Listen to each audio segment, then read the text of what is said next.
Hello everyone and welcome back to my channel. My name is Caitlin from Florals.com and today I'm sharing this tutorial for you from the Scrapbook Blessings Club.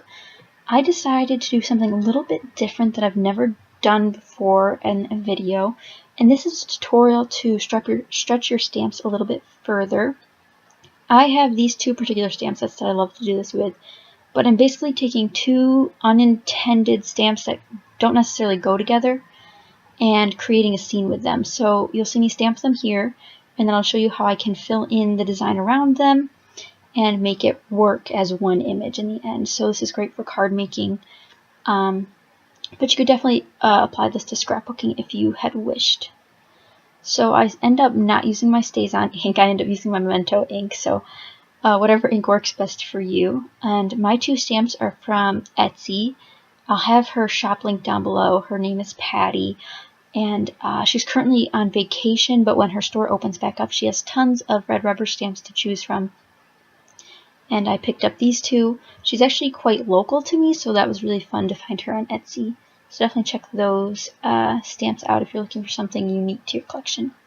So both of these stamps are from her again, and I'll be stamping them close in proximity. This won't be a huge scenery scene, but just something to work with. So I'm just going to clean those up. The other supplies you'll want is a thin tip marker. I'm using this Le Pen felt tip black marker, so it matches almost the same line size as the images I'm using. But you can also use a pen, sometimes even works. It just depends on what you're stamping with. So I'm going to start by filling in the grass here. So it's clearly a riverbed, the deer on the left, and then some trees and grass. So nothing too fancy here. Now I'm basically going to draw a line across here to finish the riverbed. And then on the forward side, so the foreground of the image here, I'm going to fill in the grass. So by taking in elements from each side of the images, I can meld them together into this middle section.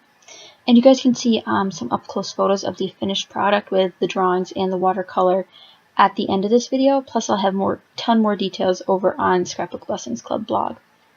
So definitely go there for more details. I'm going to add these little pieces in all along the bottom. So there's rocks I can add in, there's grass, and you can see that I'm also adding parts where there was already stuff before. So like there's some under the deer already, some grass, but I decided to add more. I'm also going to add some details to the bank of the river behind the deer, like there is on the side already. They almost represent bushes or shrubbery that you'd find. Honestly, if I showed you this image like it is now, without showing you that they were two separate images or that I colored in at all, you wouldn't be able to tell that it's not one stamp. So this is just a really fun way to get more artsy with your work without diving in too much to all the supplies that you might need for regular illustrations or anything like that. So once I'm done adding all the little details, rocks, grass, whatever I want to add, I don't add anything to the deer. Animals kind of scare me for drawing, so I don't really like to draw those. But I'm just going to let this dry for a moment and then dive into my watercoloring. So as you can see, I filled in water details, grass, and then some tree and bush details.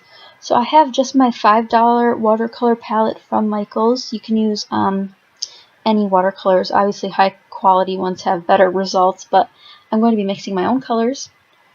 And what I really like to do with watercolor, which is untraditional for watercolor, is use a spray bottle. I know a lot of people do the traditional like cup of water for watercoloring, but I just wipe mine off on a baby wipe and then use my spray bottle to get more color. So what I decided to do is a light color for the deer, and I mixed this up as you saw with my browns, and then adding more water, diluting it, adding some green in, any way you want to. And again, you can really customize these. You can do a darker colored deer, you can put spots on the deer, all that jazz. So I also am adding the detail to the river now. And obviously I sped this up really fast so you guys didn't have to sit and watch me watercolor for so long. But if you do want to see more up-close watercolors, more live watercolors, if you will, I'd be happy to do that. So I started with a pale light blue, and now I'm adding more detail with a darker blue along the little patches of drawn detail that I put in, like little shimmers in the water, some movement, if you will. So I'm just adding that in to create a lot more interest. And then I'm going to use Actually, I've used the same brush this whole time, and it's a very fine tip brush. I do not like watercoloring with a very big brush. It makes me nervous because I'm always afraid I'm going to go out the lines the way I don't want to. I just quickly mixed up a light gray color to use for my rocks. And then lastly, I'm going to make a bunch of greens for my dirt, grass, whatever you want to call it, tree, bush, shrubbery area. And if you guys would like to see me do this with more stamp styles, I'd be happy to do that as well, so you guys can see how you can expand your stamps with just simple drawing techniques.